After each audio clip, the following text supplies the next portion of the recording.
Kasi nakita ko na talaga na pag hindi nila ginawa ito, yung isang mangyayari rito, sasakit po ang presidente sa aeroplano, kahit sino pang umarap. Ilang minuto na naka-handcuff si Medaldea? Madali na naman. Nakita ko naman kasi, Conche, medyo physically, restrained naman siya sa loob ng bus. So, handcuff ko sa kanya, in fairness, hindi niya kaya nilagay ako ngayon sa likod, kaya inhandcuff siya sa harap. Sir, addressing din the elephant in the room doon sa coalition kayo after this one. Are you taking parang, sabihin na siyempre, presidente natin si Vivian, but you know, may direct orders pa from you. I haven't talked to the president. Wala akong linya sa presidente natin. I haven't talked to him. On this matter. Wala akong linya pa rin. And I don't think that the president will, it's proper for the president to talk to me like, unless na gusto niya, pero ako, wala sa protocol yun, hindi ko... So, yun mga pre, kahit sino pang humarang, wala pong sasantuhin si Nicolas Torre. Diba? Narinig nyo yun, diba? Kahit sinong humarang. Kaya kung ako sa inyo, kung sa susunod, meron ulit huhulihin si Nicolas Torre, huwag kayong haharang. Oo, kawawa kayo. Huwag masyadong mayabang.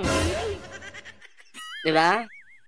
So, ito po ngayon, yung bigyan natin ng reaksyon, itong komento ni Nicolas Torre, no, sa mga pangyayari noong hinuli po nila si Digong.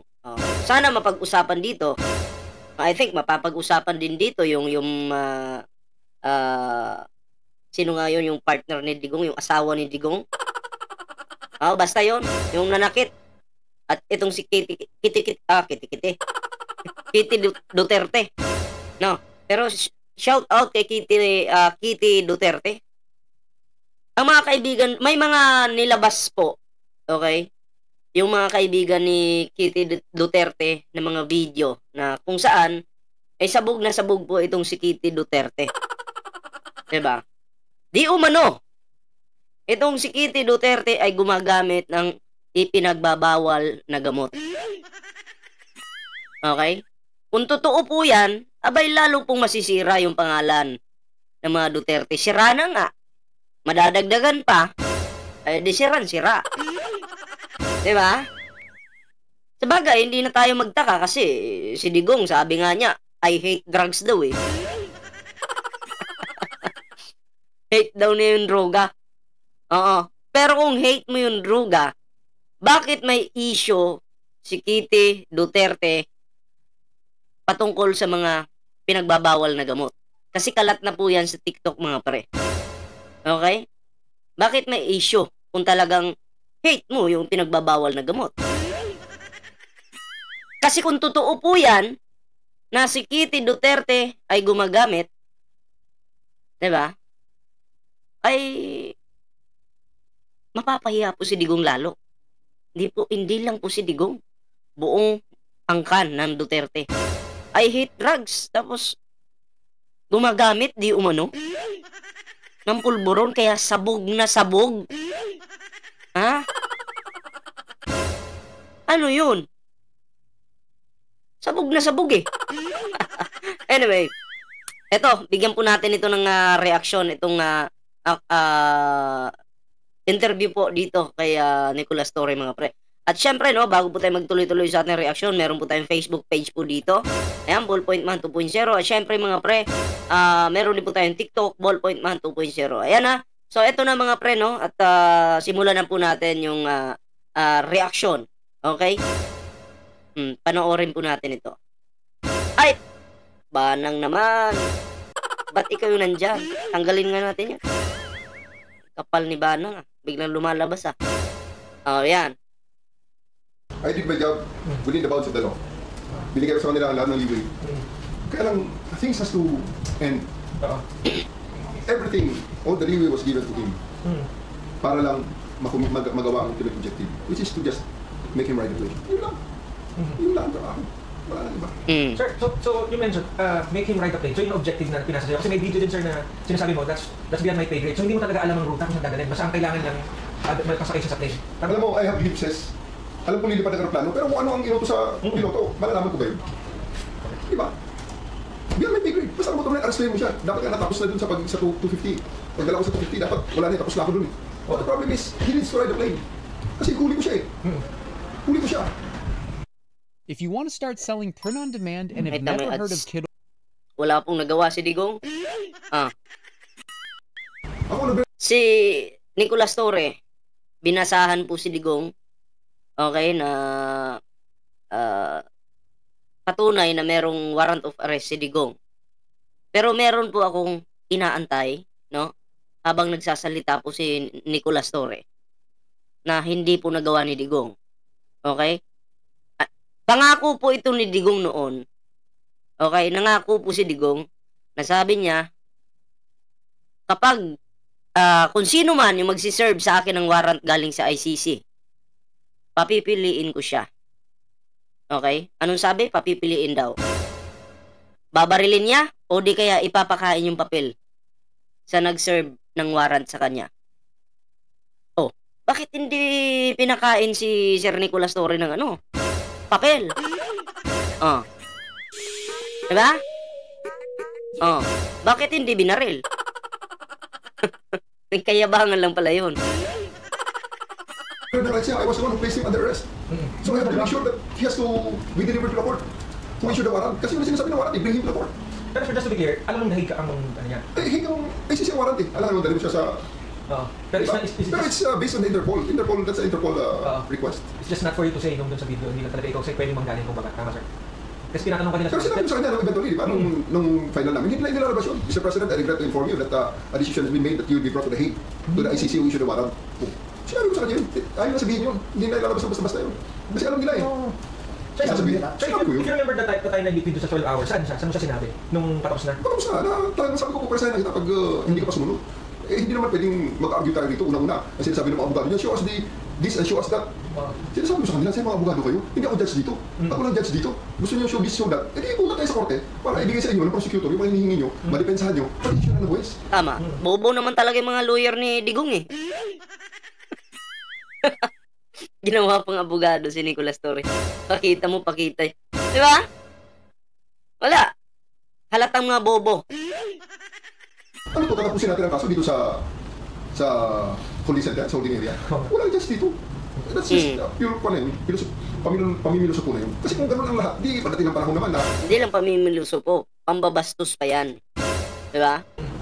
may ibang Pilipino naman ang mahuli. Eh, kahit ako, di pwede ko lang i-book yun. Pakita mo ganito, pakita mo gano'n. Wala namang judge habang hinihingi sa iyo. So yung oversight na kita pag hindi ka sumunod sa kanila, are you really ready to bodily carry? Eh, sinimula ko na yun. Sinasasawa na si E.S. Mijaldea eh. Alam nila na seryoso na ako. Inuna ko na si E.S. Mijaldea, pinasasan ko. Yung pa yung simangal. Oh yes. Hantap talaga. So alam nila na ganun mangyayari sa susunod. Kasi nakita ko na talaga na pag hindi nila ginawa ito, iisang mangyayari dito. Sasakay po ang presidente sa aeroplano, kahit sino pang umarap. Oo. Ilang minuto na naka-handcuff Kahit sino pang humarang. Kaya walang pwedeng humarang. si Villanera. Madali lang naman. Nakita ko naman kasi, Conche, medyo physically, restrain naman siya sa loob ng bus. So, ang kapos sa kanya, in fairness, hindi na kayang nilagay ang kamay niya sa likod, kaya inlandok siya sa harap. Sir, addressing din the elephant in the room no, sa probably syempre after this one. Are you taking parang, sabihin na siyempre, presidente natin si Vivian, but you know, make the recorders talk from you. I haven't talked to the president. Wala akong linya sa presidente natin. I haven't talked to him on this matter. Baka naman sabihin ng mga DDS dyan din, nakipag-usap yan si Nicolas Torre sa presidente ng Pilipinas. Diba? O maliwanag naman yung sinabi ni Nicolas Torre. At kung talagang ipipilit nyo pa rin yan, pakita kayong ebidensya, ganun lang naman eh. Huwag kayong wag hula-hula. Okay?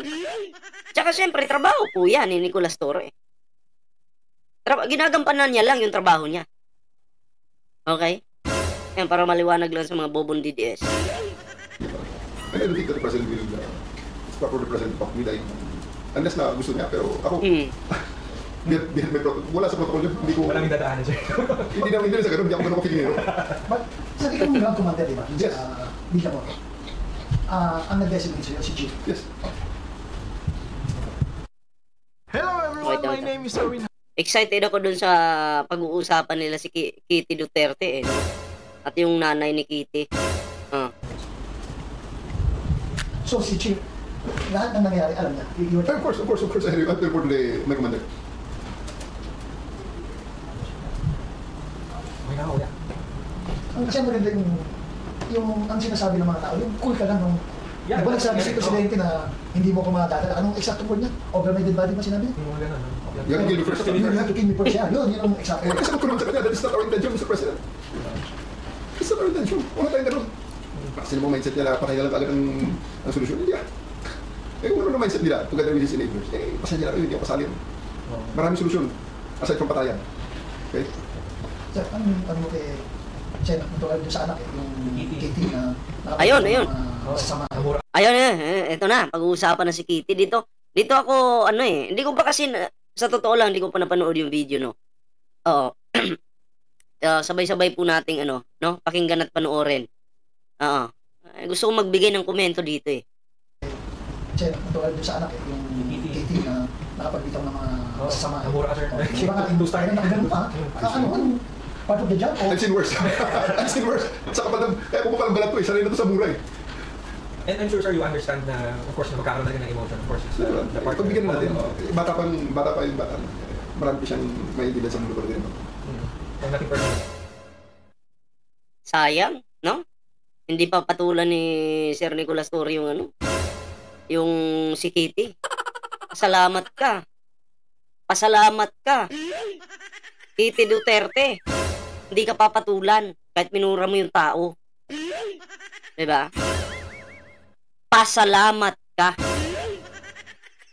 Ako nga dapat tinuluyan na lang yan eh. 20 years old na yan. Hindi na bata yan. Alam nyo, yung mga 20 years old, marami, eto pag Pilipino ka, 20 years old ka, ibig sabihin, may bulbul ka na. Hindi ka na bata. Kaya Kitty, next time, ingat sa mga bibitawan mong salita. Mahirap pang magkaroon ng kaso kahit may pera ka. Tandaan mo yan.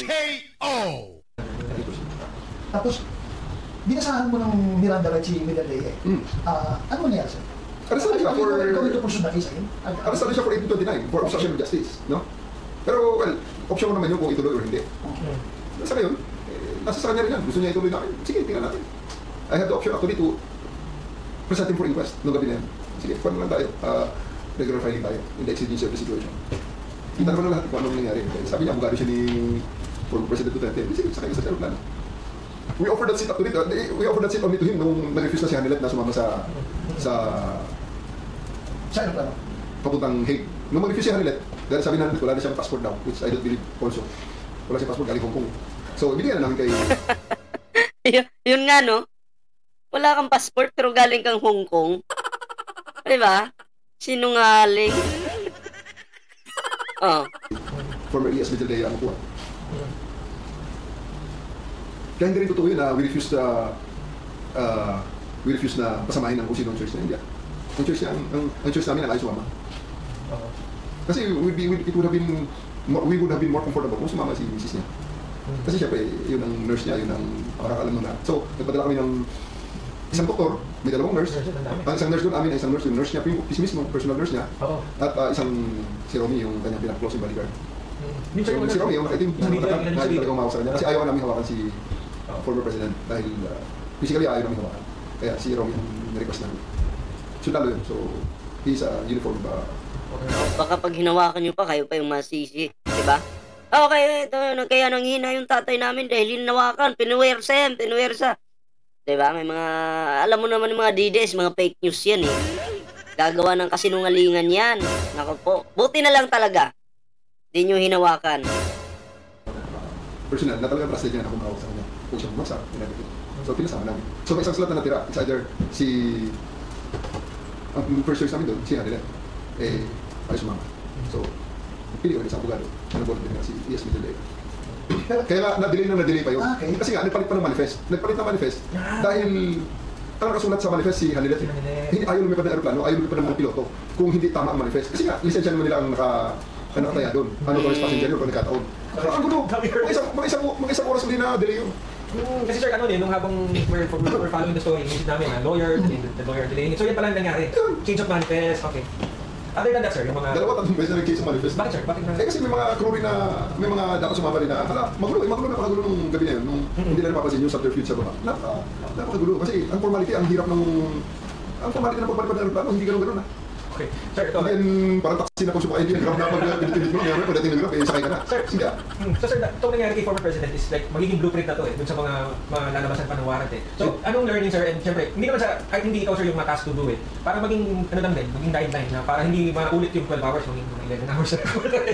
So, anong mga parang keynotes mo sir or key points na pwede mong sabihin para to avoid such? Kasi this is the first time. We just stick with the law.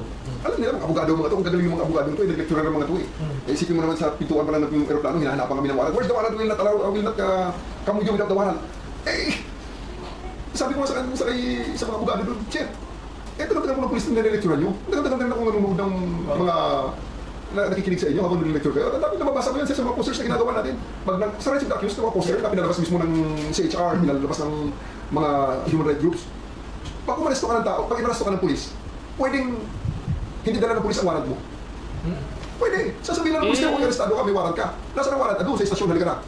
That's perfectly legal. Okay. Pwede pala yun, no? Oo, pwede pala yun. Actually, ngayon ko lang nalaman na kahit hindi mo dala, basta may warrant lang, kahit hindi mo pala dala, ay pwede ka palang arestuhin. Okay? Okay. Ano yung sabihin nila? Ngayon ko lang nalaman. Pag walang papel na ako, and we oblige them As in, lumabas pa yung isang USEC Yung USEC ng DOJ mismo, lumabas at nagpapalit dun sa airport, nakiusap para, ito to. Sir, Ground Commander ka, you're the one who gave the order na magpakasugin si Vice President. Why? Yes. Gabi na ibinigay na request na yun. No? At saka, for what? He is already in detention. He has lawyers within him. He has lawyers with him at that time. So what? Ba't kailangan dadagan pa ang gulo? Tama. Ito nga ang tanong. Magkakagulo lang dun kung papasok si Sarah. Bakit? Wala sa katinuan yun palaging nang aaway, nang gugulo. Ay pag nagkagulo-gulo dun, mas matatagalan na yung pag-alis ni Digong. Diba? Wala namang mabuting may aambag yan si Sarah kung papapasukin pa. Diba? K.O. Gaano karami ang nahuli ng mga kriminal nung araw na yun, March 11, all over the country? Ilan sa kanila ang pinagbigyan ang lahat ng hiling, except for a few na hindi pwede talaga. Diba? We bent over backwards, hindi mo pwedeng sabihin na kami ay naging po-president and everything. Lahat na accommodations binigay sa kanya. Sir, even na pagpunta doon sa Pinamor, binandun nila. O sa the original plan, nandun sa dalhin. We planned it, yes. We planned it kasi yun ang nakita namin na hindi lang nearest. That is the most comfortable place in the airport. Because it is a place for the president while waiting for his flights.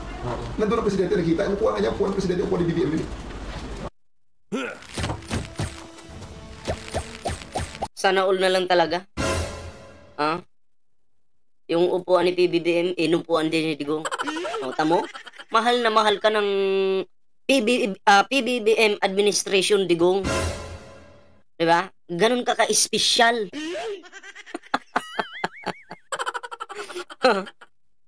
Sige, ano kong condition pa? May mas maganda pa bang upuan sa upuan ng presidente? Sir, to wrap it up sa part ko, sir. Sir, probably the last few message na nakalimutan ko itanong or... I-address ko lang yung sa mga kasama ko mga polis na yung mga isa sa mga medyo contentious issue ngayon by resign na mabigat ang badge daw sa kanila.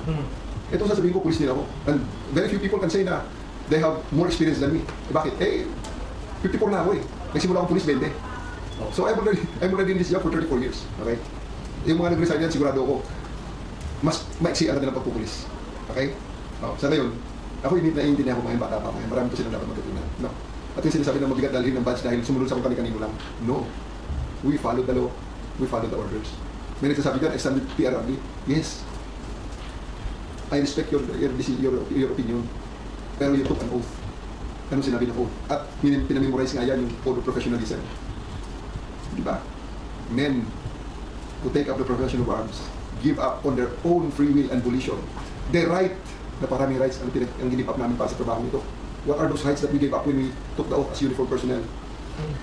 To say as we like, to dress as we like, to think. It takes but one order for us to do something, and uproot us and bring us to another place. Yan ang trabaho ng uniform personnel. Because without that, binigyan mo ako ng baril at wala yung pagtetemper na yun ng civil authorities over the uniform services. Anong mangyayari sa atin? Kaya nga, it is always the civilian authorities over the military and the uniform personnel. And rarely na may military junta anywhere in the world, anywhere in history na nagsasucceed in governance. Di ba? Kaya wala, hindi pwede talaga na military junta or uniform services junta. Hindi pwede. Na yung uniform personnel na may baril, yun ang mag-dictate kung ano ang mangyayari. Hindi pwede. Nakakalungkot kasi pinalagpas ni Nicolas Torre itong si Kitty Duterte. No. Para sa amin na para sa atin, tayong mga nakakapanood ng balita, masakit sa atin na murahin po si Nicolas Torre. Bakit? Ginagampanan niya lang naman po yung kanyang trabaho. Diba? Ginagampanan niya lang yung trabaho niya, pero minumura. Kaya nagtataka ako, sabi nila marespeto at mabait daw po yung mga Duterte. Pero bakit ganun?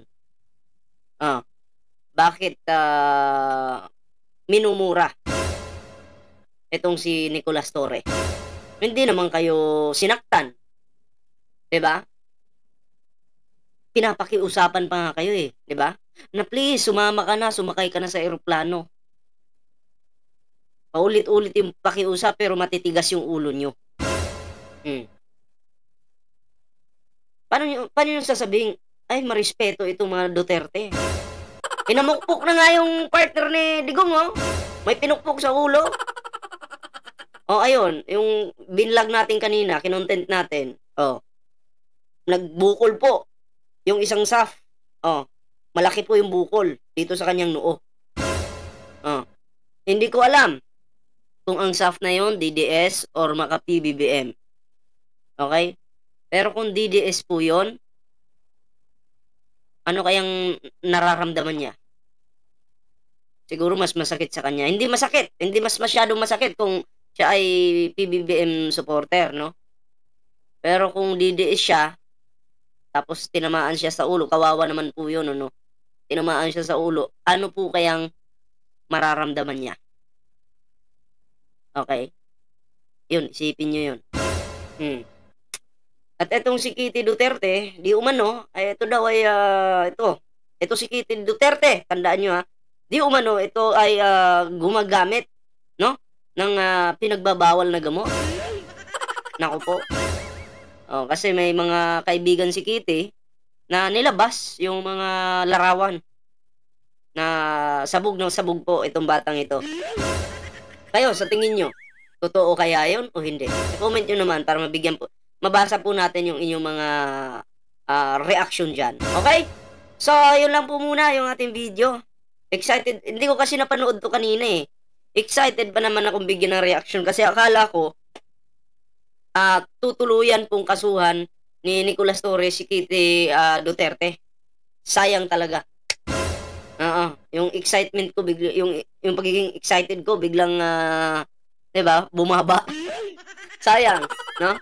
So ayun lang po yung ating video ngayon mga pre. Ayan Syempre bago po tayo magtapos, meron po tayong Facebook page, Ballpoint Man 2.0.